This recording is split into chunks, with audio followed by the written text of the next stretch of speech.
दायरे के मुताबिक, बट मुझे लगता है कि जो कॉरपोरेट है और इंडस्ट्री है इसको बढ़ावा देना चाहिए। क्योंकि आज जितने भी हमारे बच्चे हैं, कोई इंजीनियर है, कोई MBA है, डॉक्टर्स है, CA है, आर्किटेक्ट है, कंपनी सेक्रेटरीज हैं, वो लोग जम्मू छोड़ के चले गए क्योंकि उनको यहाँ पे जॉब नहीं मिला, क्योंकि वो कॉरपोरेट में काम करना चाहते थे।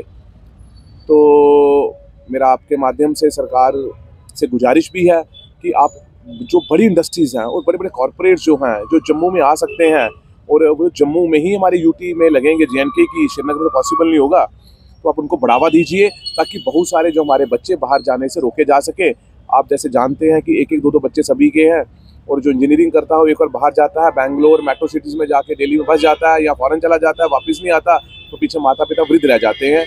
तो हम उनको रोक सकते हैं, और ये भी एक हमारी JNK की सेवा में अपना जो है एक्टिव रोल प्ले कर सकते हैं हमारे बच्चे। दूसरा जो मुद्दा जो टूरिज़्म का है, टूरिज़्म आप जानते हो कि हमारी JNK की सबसे बड़ी इकॉनमी है, और जम्मू जो है बड़ा सारा हमारा इसी टूरिज़्म पर ही निर्भर करता है। माता वैष्णो देवी आप जानते हो, जितने लोग श्रद्धालु आते हैं वो जम्मू आते हैं, लेकिन चूंकि ट्रेन सीधा जो है वो कटरा जाने से काफ़ी हद तक इसका जो नुकसान है हमारे जम्मू को झेलना पड़ा है। हमारा रंगास बाजार देखिए, हमारा एजेंसी रोड देखिए, आप रणवीर मार्केट देखिए, हमारे हरी मार्केट देखिए, कुमड़ बाज़ार देखिए, जितने भी बाज़ार थे, होटल इंडस्ट्रीज़ हैं, इनको काफ़ी सारा धक्का लगा है। और जो हमारे हमारी जो चालक हैं, जो वाहन चालक हैं, जो हमारी गाड़ियाँ चलाते हैं, जो इस पर निर्भर हैं, उनकी रोजी रोटी पे काफ़ी हद तक जो है अभाव पहुँचा है। और हम सरकार के माध्यम से, आपके माध्यम से सरकार यही गुजारिश करना चाहते हैं, आप इस पर विचार करिए और इसको प्रमोट करिए। हमारे बड़े सारे मंदिर हैं, आप उनका जीर्णोद्धार करिए। जैसे हम मुबारक मंडी को देखते हैं, बड़ी देर से हम भी देख रहे हैं, काम चल रहा है, और इससे हाई पेस पे काम करिए, डे एंड नाइट काम करिए, ताकि हमारे जो टूरिस्ट हैं वो यहाँ रुक सके। जम्मू में 3-4 दिन बिताएंगे तो जो उनका पैसा है जम्मू के लोगों के पास आएगा, जिससे हमारी इकोनॉमी बूस्ट होगी और हमारे जो अनएम्प्लॉयमेंट का मुद्दा काफ़ी हद तक दूर होगा। हमारा एम्स शुरू हो चुका है, लेकिन फिर भी आज मेडिकल की कमी है। हमें अपने डॉक्टर्स को यहाँ पे उनकी मात्रा को बढ़ाना चाहिए, और जो हाई इक्विपमेंट्स हैं वो हमारे SMGS कॉलेज और हमारे मेडिकल कॉलेज में यहाँ पे प्रोवाइड किए जाने चाहिए। और जो डॉक्टरों की भर्ती है, जहाँ पे डेफिशिएंसी है, उसको भी हाई पेस पे करना चाहिए। और भी जितने भी हमारे जम्मू के मुद्दे हैं वो साथ बाय साथ हम लोग उठाते रहेंगे आपके माध्यम से। और अब मैं अपने बड़े भाई जो सुमेश्वर जी हैं, जो उसको लीड करते हैं, देखते हैं, जो कल की लीगल विंग के हेड भी करते हैं, उनसे गुजारिश करता हूँ कि वो आपको संबोधित करेंगे। मैं उठिए नहीं, मैं एडवोकेट सुमेश्वर कोहली, मूवमेंट कल्की से। तो आज की प्रेस वार्ता तो सिर्फ इसी मुद्दे पर लाई गई कि जम्मू के साथ जो लगातार भेदभाव हो रहा है, उसी मुद्दे के ऊपर प्रेस कॉन्फ्रेंस रखी गई।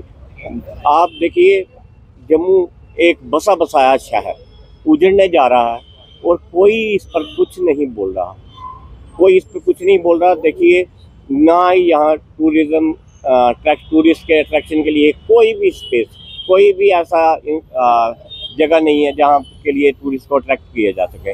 आप मुबारक मंडी का हाल देख लीजिए, 30 साल तो मुझे हो गए देखते, और 3 बंदे वहाँ लेबर लगे हुए हैं।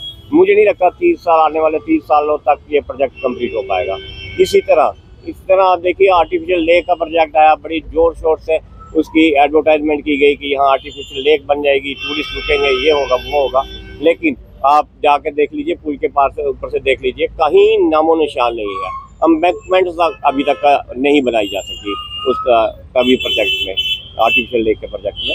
और इसी तरह आप देख लीजिए, मांडा जू है, वहाँ पर आप देख लीजिए कौन से जानवर हैं। एक बंदर वगैरह से आप कितनी देर अट्रैक्ट कर लोगे अपने टूरिस्ट को। वहाँ पर कोई जानवरों की स्पीसीज आप लाए ताकि सोर्स ऑफ अट्रैक्शन बन सके। क्रिंची मानसर का हाल देख लीजिए, ना मानसर में कोई ऐसी अम्यूनिटीज, बेसिक अम्यूनिटीज है, ना सुरुईसर में। सुरुईसर तो एक आपका फिल्थ, वहाँ पर फिल्थी एक स्टेशन हो गया उसको। जबकि आप कह रहे थे हम ये दोनों लेक्स को बहुत अच्छी तरह डेवलप करेंगे, करोड़ों रुपए डल के डेवलपमेंट के लिए आता है, लेकिन सुरुईसर और मानसर के लिए कोई पैसा इन लोगों के पास नहीं। और इसी तरह टूरिस्ट के लिए आगे बोला था इन्होंने गंडोला प्रोजेक्ट लगाएंगे, गंडोला प्रोजेक्ट का कहीं नामो निशान नहीं। और ट्रायल बेस पे 1-2 दिन चला, लेकिन उसके बाद उसका कोई पता नहीं, या तो फेल हो गया या क्या हो गया। तो अब कुछ टूरिस्ट को अट्रैक्ट करने के लिए हमारे पास देखिए कुछ भी नहीं बचा हुआ। और ना ही कोई, इवन भद्रवाह किश्तवाड़ तक, वहाँ भी देखो आप टूरिस्ट के अट्रैक्शन के लिए वहाँ अट्रैक्ट किया जा सकता था, वहाँ भी बेसिक अमेनिटीज़ नहीं है। इसी तरह बसोली ब्रिज का वहाँ पर टूरिस्ट के अट्रैक्शन के लिए उन्होंने कहा कि यहाँ टूरिस्ट आएंगे, वहाँ कोई नहीं। और जब ये देखो आप जो बॉर्डर पे ये कह रहे थे हम अमृतसर के जैसे यहाँ रीट्रीट वगैरह की सेरेमनी रखेंगे, वहाँ ऐसा कुछ नहीं होता। तो एक तरह से जम्मू को बर्बाद करने की शायद साजिश रची जा रही है। और जम्मू के नुमाइंदे खामोश है। जम्मू के नुमाइंदे जिनको एक मैंडेट दिया गया कि आप लोग जाकर असेंबली में हमारी आवाज़ उठाओगे, जम्मू की डेवलपमेंट की बात करोगे, और वहाँ जाकर आप खामोश हो जाते हो। एक जो स्टेज, मैं तो कहता हूँ प्री प्लान्ड स्टेज के तहत आप धक्के खाते हो वहाँ असेंबली से, और वो जो प्री प्लानिंग रहती है आपकी उसके तहत धक्के खा लेते हो, और जम्मू की बात ही नहीं करते आप लोग। जम्मू की बात कौन करेगा? कौन आगे आएगा जो जम्मू को डेवलप करवाएगा? एक बसा बसाया शहर उजड़ने से बचाने के लिए आप लोगों को देखो, आप भाई कटरा गई ट्रेन तो ये हाल है, और 2 महीने में ये श्रीनगर चली जाएगी। तो जम्मू में सोर्स ऑफ अट्रैक्शन नहीं रहेगा, कोई सोर्स ऑफ अट्रैक्शन टूरिस्ट के लिए नहीं रहेगा, तो कोई क्यों रुकेगा यहाँ?